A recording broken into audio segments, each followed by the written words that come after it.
So এখানে অনেক টাইপের গাড়ি ছিল, সেখান থেকে আমরা আমাদেরটা চয়েস করেছি একটা গাড়ি। কাগজপত্র রেজিস্ট্রেশন ডান হয়ে গেছে অলমোস্ট, এখন জাস্ট গাড়ি আমরা পিক করব। এখানে একটা মজার জিনিস আছে, গানের তালে তালে নাচতেছে।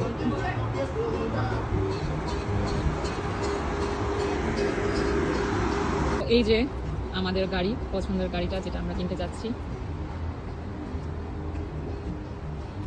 So this is our car.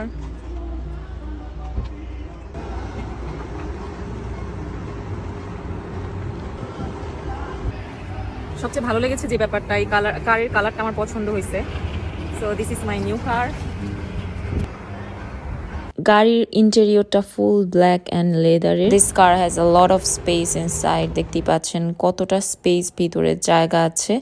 তো আমি এখন গাড়ির ভিতরে একটু বসে আপনাদেরকে দেখাবো ফ্রন্ট সিটে। যেহেতু আমার গাড়ির লাইসেন্স নাই, তাই আমি গাড়ি চালাতে পারবো না, কিন্তু আমি আপনাদের ফ্রন্ট সিটে বসে দেখাই। কারেন্টলি আমি সিটে বসে আছি। ইনশাআল্লাহ লাইসেন্স পেলে আমি গাড়ি চালাতে পারবো আমিও।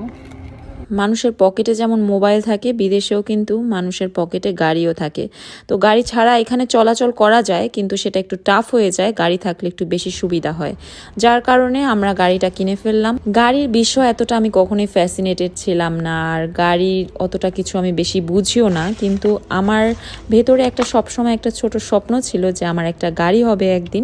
ঢাকার শহরে জ্যামের কথা চিন্তা করলে আমার গাড়ি দেখলেই ভয় করতো। এই যে গাড়ি, ভিতরে অনেক স্পেস আছে, লাগেজ টাগেজ রাখা যাবে।